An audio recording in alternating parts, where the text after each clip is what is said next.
¿Qué relación existe entre la historia y la fe? ¿Conoce usted la historia de su fe? Solo un poco de historia es un proyecto creado por Cristian Ospino, con el fin de viajar a través de nuestra historia del cristianismo. Comencemos juntos el viaje para conocer los orígenes de nuestra fe en Latinoamérica. Solo un poco de historia, disponible en YouTube, Spotify y Google Podcast. Hola, un saludo para todos nuevamente. Gracias por acompañarme en este viaje que estamos haciendo a través de nuestra historia del cristianismo en Latinoamérica. Como lo prometido es deuda, el día de hoy vamos a estar hablando acerca de la historia del cristianismo que se desarrolló en el Perú. Un país maravilloso, un país hermoso. También conozco muchas personas allí, tengo muchos hermanos, amigos que viven allá en el Perú, así que les envío un saludo muy afectuoso para todos. Al igual que sucedió en casi todos los países de Latinoamérica, el clero católico español se oponía a los movimientos de independencia. ¿Por qué? Porque ellos iban perdiendo de a poco poder de decisión, injerencia, ¿cierto?, directa en los asuntos de Estado.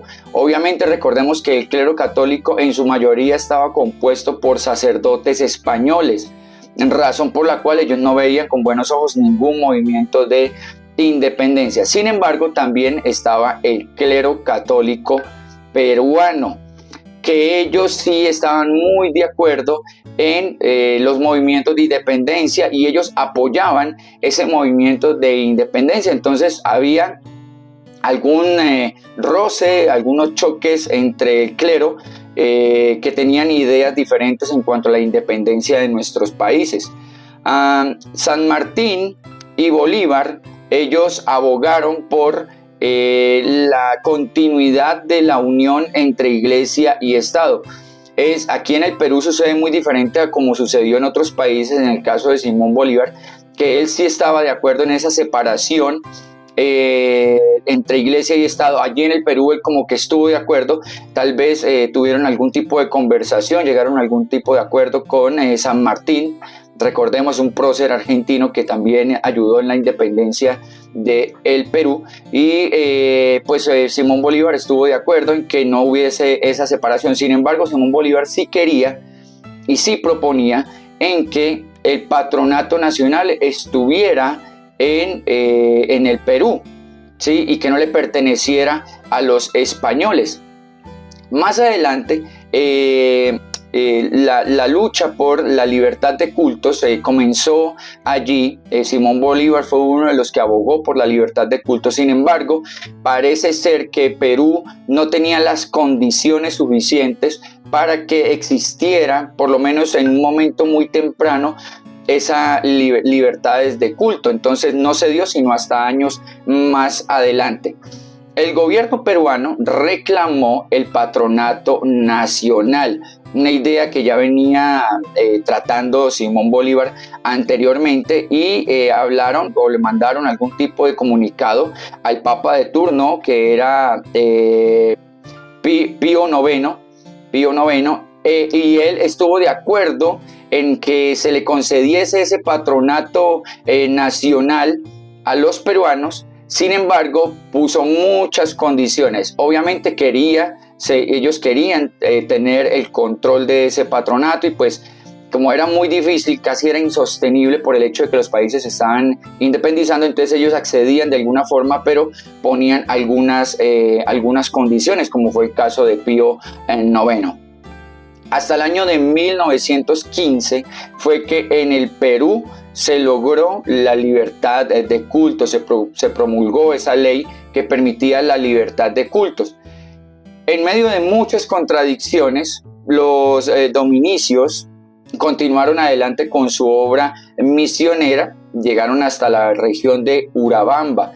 Allí ellos estuvieron desarrollando sus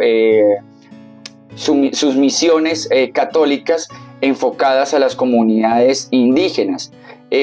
Más adelante también llegaron los misioneros redencionistas, los redencionistas franceses, a la región de Huanta y Caracora. Ellos estuvieron allí también trabajando con las comunidades indígenas. Para el año de 1901, y atención a estos son unos datos que provee una revista para la época, el 82% del clero nacional estaba en el Perú, o sea, el 82% de los sacerdotes pertenecían o eran peruanos, mejor dicho. Pero con el tiempo eso fue cambiando. Curiosamente, para el año de 1970 solamente el 39% de los sacerdotes eran peruanos, hubo como una especie de retroceso en eso que se había logrado años antes. Esto se vio reflejado en el trabajo pastoral, debido a que pues, los sacerdotes extranjeros no estaban tan interesados en los derechos de las comunidades indígenas. Caso contrario del clero peruano, que sí estaban de acuerdo y sí apoyaban los derechos de las comunidades indígenas, como lo es, por ejemplo, la recuperación de tierras, de territorios que habían sido perdidos. Entonces, ese trabajo que se había logrado, pues tuvo una especie de retroceso. A pesar de esto, en el año de 1971, el episcopado nacional redactó un documento llamado Justicia en el Mundo, inspirado en un documento que el Papa Pablo VI en el año de 1967 había sacado, que se llamaba Popularum Progressio. Ese tratado estaba enfocado o hablaba acerca de que el evangelismo que realizaba la Iglesia Católica debía tener una contextualización con el lugar a donde se llegaba, y en este caso el Perú pues tenía que tener una contextualización con las comunidades indígenas.